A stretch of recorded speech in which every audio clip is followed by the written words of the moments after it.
नमस्कार साथियों, स्वागत है आपका हमारे चैनल ज्ञानवाड़ी में। और हम लोग देख रहे हैं यूपी टेट के लिए क्लासेस। और अक्षांश और देशांतर वाला टॉपिक हम लोग पढ़ चुके हैं। आज हम देखेंगे कि अक्षांश और देशांतर से जो पिछले वर्ष यूपी टेट या सी टेट की परीक्षाओं में पूछे गए हैं उन प्रश्नों का अभ्यास करेंगे। तो चलिए शुरू करते हैं। सबसे पहला प्रश्न जो है ये यूपी टेट 2011 में पूछा गया प्रश्न है। यूपी टेट 2011 में पूछा गया प्रश्न है ग्रीनविच माध्य समय और भारतीय प्रमाण समय। भारतीय प्रमाण समय का मतलब है भारतीय मानक समय। ग्रीनविच माध्य समय का मतलब है जीएमटी, जो हमारा जीएमटी है।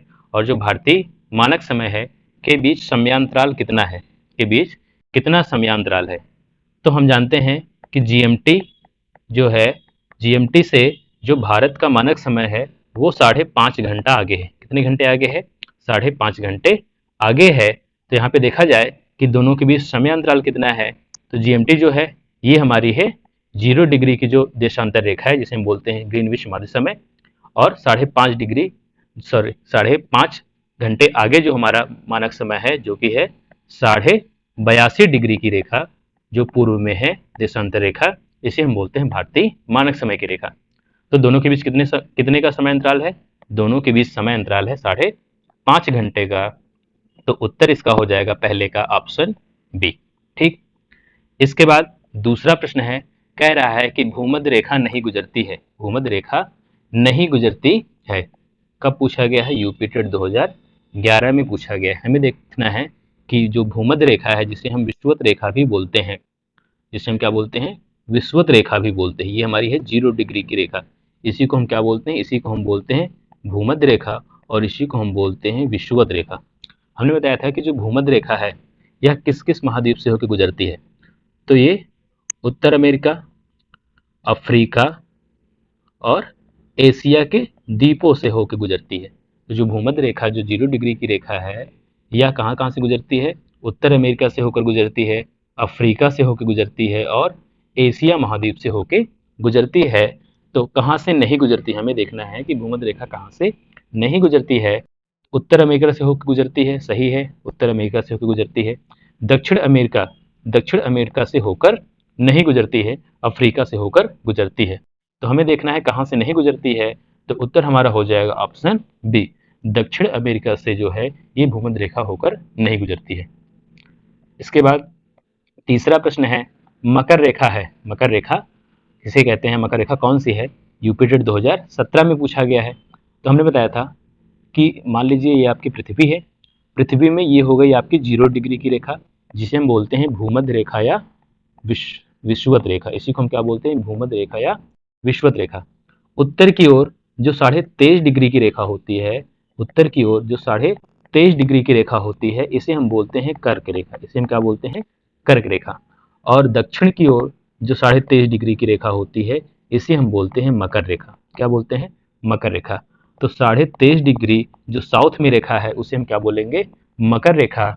तो उत्तर हमारा हो जाएगा ऑप्शन बी, 23.5 डिग्री साउथ की जो रेखा है वो क्या हो जाएगी? मकर रेखा। इसके बाद अक्षांश रेखाएं किस दिशा में समांतर होती हैं? कह रहा है कि अक्षांश रेखाएं हमारी किस दिशा में समांतर होती हैं।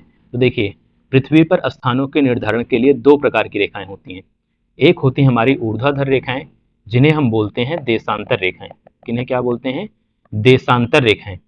इसमें जो दिशा होती है ऊपर की तरफ होती है उत्तर, नीचे की तरफ होती है दक्षिण, दाईं ओर होती है पूर्व और बाईं ओर होती है पश्चिम। तो अगर हम देशांतर रेखाओं की दिशा देखें तो ये होती है उत्तर दक्षिण। जबकि जो हमारी अक्षांश रेखाएं जो कि हमारी क्षैतिज रेखाएं होती हैं, जो हमारी क्षैतिज रेखाएं हैं, ये जो रेखाएं हैं इन्हें हम बोलते हैं अक्षांश रेखाएं। अगर हम इसकी दिशा देखें तो इसकी दिशा है पूर्व और पश्चिम।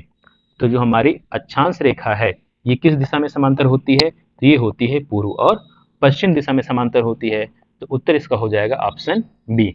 ये भी पूछा गया है, सीटेट 2016 में पूछा गया प्रश्न है। इसके बाद भूमध्य रेखा का अक्षांश कोण क्या है? सीटेट 2019 में पूछा गया प्रश्न है। भूमध्य रेखा का अक्षांश कोण क्या है? सीटेट 2019 में पूछा गया प्रश्न है। बहुत ही आसान प्रश्न है। यहाँ पे देखें, हमने बताया कि ये क्या है? भूमध्य रेखा। कितने अक्षांश की रेखा है? 0 डिग्री अक्षांश की रेखा है। तो इसके उत्तर क्या हो जाएगा? 0 डिग्री अक्षांश की रेखा। कौन सा अक्षांश कोण है? 0 डिग्री का अक्षांश कोण है भूमध्य रेखा। तो उत्तर हो जाएगा ऑप्शन ए। अगला प्रश्न हमारा, कर्क रेखा का अक्षांश कोण क्या है? कर्क रेखा का अक्षांश कोण क्या है यूपी टेट 2019 में?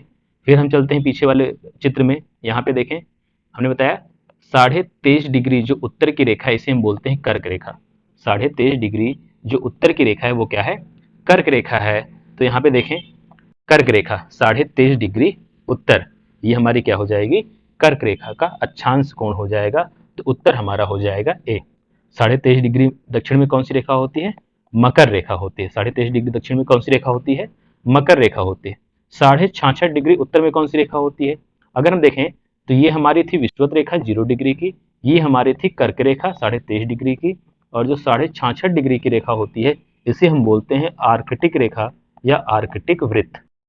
और यहीं पे नीचे अगर हम जाएं तो 23.5 डिग्री साउथ में जो होती है ये हमारी हो गई मकर रेखा, और जो यहाँ पे 66.5 डिग्री की रेखा होती है साउथ में, इसे हम बोलते हैं अंटार्कटिक वृत्त। क्या बोलते हैं? अंटार्कटिक वृत्त। तो कर्क रेखा का अक्षांश कोण क्या हो जाएगा? 23.5 डिग्री। ये वाली कौन सी है? ये वाली हमारी मकर रेखा है। 66.5 डिग्री जो उत्तर में है इसे हम बोलते हैं आर्कटिक वृत्त, और जो दक्षिण में इसे बोल देंगे अंटार्कटिक वृत्त। ठीक। इसके बाद हमारा भारतीय मानक समय किस देशांतर पर आधारित है? भारतीय मानक समय हमारा किस देशांतर पर आधारित है? तो हमने बताया कि जो जीएमटी रेखा है, जो जीएमटी रेखा है वो है हमारी 0 डिग्री की देशांतर रेखा। जीएमटी क्या है? 0 डिग्री की देशांतर रेखा। और जो हमारा भारतीय मानक समय है ये कितने डिग्री पे है? ये है 82.5 डिग्री पूर्वी देशांतर की रेखा। कौन सी है? 82.5 डिग्री पूर्वी, ये हमारी 0 डिग्री की रेखा। इसके दाईं ओर का जो गोलार्ध है इसे हम बोलते हैं पूर्वी गोलार्ध। इसे क्या बोलेंगे? पूर्वी गोलार्ध। और जो बाईं ओर का है इसे हम बोलेंगे पश्चिमी गोलार्ध। तो जो हमारे भारतीय मानक समय है वो कहाँ है? जो भारत कहाँ है? वो पूर्वी गोलार्ध में है। तो ये किस अक्षांश पे है? इसकी जो देशांतर रेखा है भारतीय मानक समय पे वो है 82.5 डिग्री पूर्व की ओर, अर्थात 82.5 डिग्री पूर्वी देशांतर की रेखा। तो भारतीय मानक समय का जो देशांतर हो जाएगा वो क्या हो जाएगा? ऑप्शन ए 82.5 डिग्री पूर्व। ठीक। ये कब पूछा गया है? ये पूछा गया सीटेट 2021 में पूछा गया प्रश्न है। इसके बाद 8वां प्रश्न हमारा, अक्षांश और देशांतर दोनों को किस इकाई में मापते हैं?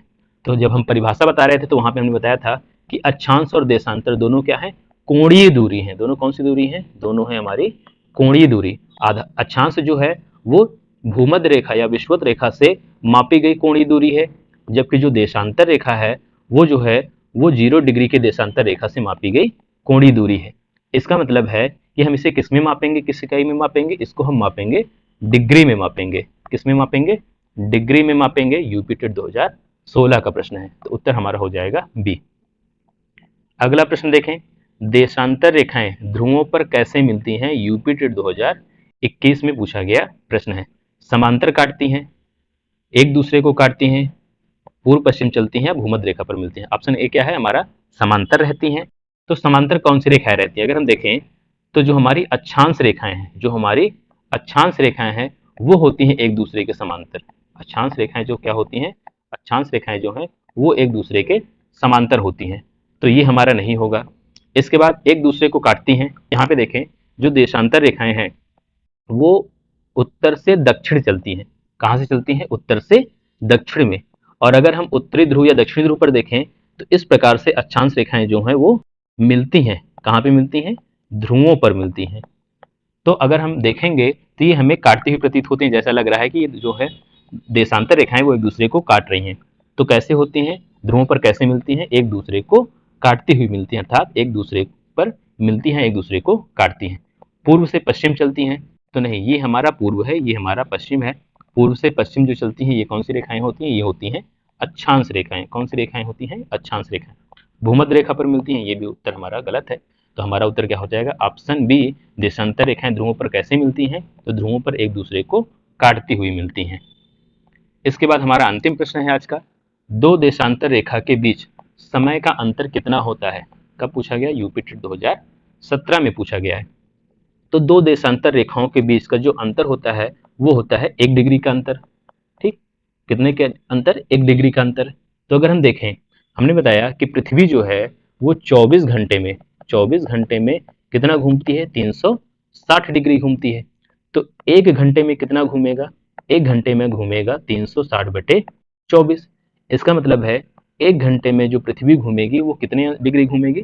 15 डिग्री घूमेगी। 15 डिग्री का मतलब है कि 15 डिग्री घूमने में उसे कितना समय लगता है? 1 घंटे का। 1 घंटे को हम लिख सकते हैं 60 मिनट। कितना लिख सकते हैं? 60 मिनट। इसका मतलब है कि 1 डिग्री घूमने में जो उसे समय लगेगा वो लगेगा 60/15 या 4 मिनट। कितना लगेगा? 4 मिनट। तो 1 डिग्री या 2 देशांतर रेखाओं के बीच समय का कितना अंतर हो गया? 2 देशांतर रेखाओं के बीच समय का अंतर हो गया 4 मिनट का अंतर हो गया। तो उत्तर हमारा हो जाएगा ऑप्शन ए, 4 मिनट। ठीक है। तो इस प्रकार से जो है देशांतर और अक्षांश के प्रश्न जो है यूपी टेट या सीटेट की परीक्षाओं में पूछे गए हैं। अगले टॉपिक में हम अगला चैप्टर शुरू करेंगे कि पृथ्वी पर जो गतियां होती हैं, पृथ्वी की गतियां। अगला टॉपिक हमारा क्या है? पृथ्वी की गतियां। तो ये वाला चैप्टर हम लोग अगले वीडियो में देखेंगे। धन्यवाद।